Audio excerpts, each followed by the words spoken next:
ఆర్పి గారు ఈరోజు press meet పెట్టారు, మీ యొక్క అభిప్రాయాన్ని వెల్లడించారు ప్రెస్ మీట్ ద్వారా. సో తిరుపతిలో జరుగుతున్నటువంటి అన్యాయాలు అక్రమాల మీద ఈరోజు గళమెత్తారు.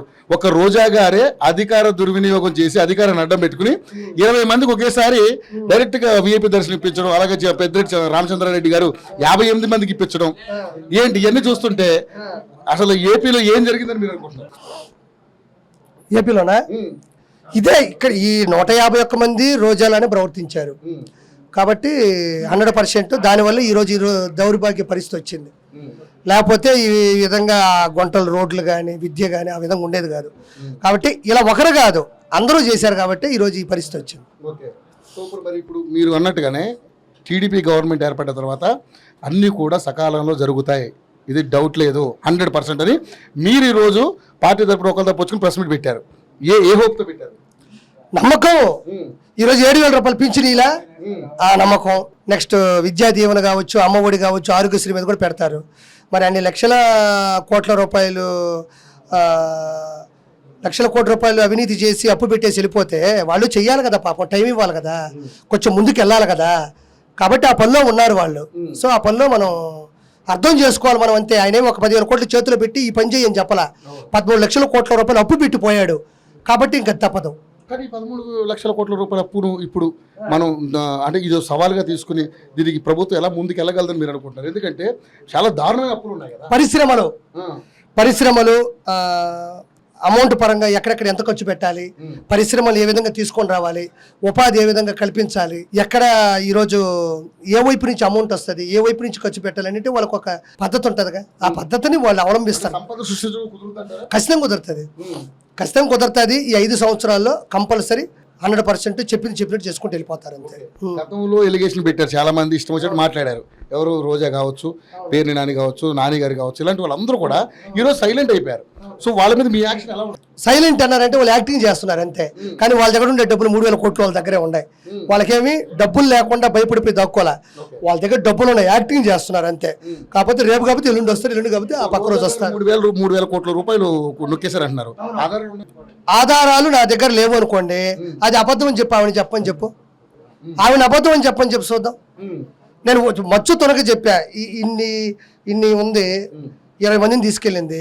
ఈజీగా చాలా మంది అనుకుంటున్నారు లక్షల రూపాయలు దర్శనాలకు ఇస్తారని. అవి డబ్బులు కాదా? ఇసుక మాఫియా డబ్బులు కాదా? అసలు రోడ్లే లేదు, రోడ్లు వేసేసినట్టు సంతకం పెట్టారు. అవి డబ్బులు కాదా? అయినా 1,000 కోట్లే. 100% 3,000 కోట్లు సంపాదించింది నేను అంటున్నా. ఆ అబద్ధం అయితే అబద్ధం అని చెప్పుకోమను, నా మాట వెనక్కి తీసుకోను, అది వాస్తవమే. సో ఆమెకున్న బెంచ్ కారు కాంట్రాక్టర్లు ఇచ్చింది అని చెప్పి అంటున్నారు. అయి ఉండొచ్చు, ఎందుకంటే నాకు తెలియదు, నేను అది చూడలేదు. కానీ 100% తీసుకొని ఉండొచ్చు. ఏముంది అందులో? పెద్ద తప్పే ఉంది. ఇస్తారు వాళ్ళు గిఫ్ట్లు ఇస్తారుగా. ఆ పనికి ఈ పనికి సంతకాలు పెడితేనో. ఆవిడ పర్యాటక శాఖ మంత్రి, టూరిజం శాఖ మంత్రి, ఆవిడ మంత్రి పదవిలో ఉంది. 2.5 years ఆల్మోస్ట్ ఉంది కాబట్టి వచ్చి ఉండొచ్చు. ఏమీ లేదు, అందరూ లా ప్రకారం, కంప్లైంట్ల ప్రకారం 100% వాళ్ళు జైలుకి వెళ్తారు, 200% వెళ్తారు అంతే. అమ్మా ఎమ్మెల్యేలా అన్న ఈరోజు 164 సీట్లు అంటే 151 పోగా 13 గెలిచారు ఎక్స్ట్రాగా.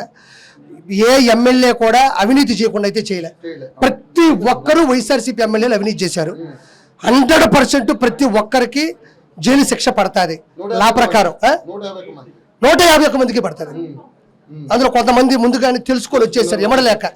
కోటమిరెడ్డి సీతారెడ్డి గారు కావచ్చు, వాళ్ళకి అర్థమైపోయి ఇలాంటి చేష్టాలు చేయలేక, అభివృద్ధిని ఆపేయమంటే ఆపలేక, సీతారెడ్డి గారు లాంటి వాళ్ళు, మన విపిఆర్ గారు లాంటి వాళ్ళు అన్వయించుకోలేక, అక్కడ పరిస్థితులు తట్టుకోలేక వచ్చేసారు. వాళ్ళు మనమేం అనలేము, ఎందుకంటే అక్కడే ఉండి డబ్బులు సంపాదించుకునేవాళ్ళు కదా. అది వద్దరు కూడా వచ్చేసారు, వాళ్ళు మనమేం అనకూడదు. మిగతా వాళ్ళందరూ 151 మందిలో ఒక 150 మంది వరకు 1,000 కోట్ల రూపాయలు సంపాదించారు. వారాహి అమ్మవారి చేస్తున్నారు, దీక్ష చేస్తున్నారు పవన్ కళ్యాణ్ గారు. మొన్న ఏదో చెప్పులు వేసుకున్నారని పెద్ద ఎలిగేషన్ చేశారు. అంటే దాని గురించి ప్రామిస్ చెప్తా, దాని గురించి నాకు అవగాహన లేదు, ఆ విషయం గురించి నాకు అవగాహన లేదు. తీసుకుంటే చెప్తా కావాలంటే. అది వేసుకోవచ్చా? కొన్ని మాలలకి కొన్ని రకాలుగా ఉంటాయి. కొన్ని మాలలు ఉండొచ్చు, మాల వేరు, దీక్ష వేరు. మాల అంటే ఇంకా దేవుణ్ణి కొలుస్తూ పూర్తిగా దేవుని సన్నిధిలో ఉండేటట్టు చేసేది మాల. దీక్ష అంటే కొన్ని అలవాట్లు మార్చుకోవడానికి ఓన్లీ ఫ్రూట్స్, జ్యూసు, మజ్జిగ తాగేది అది. సో దాని గురించి నాకు పూర్తి అవగాహన లేదు, ఆయన తప్పు చేయడం అనేది. ఫైనల్ గా తిరుపతిలో మంచి మంచి రోజులు చూడొచ్చా?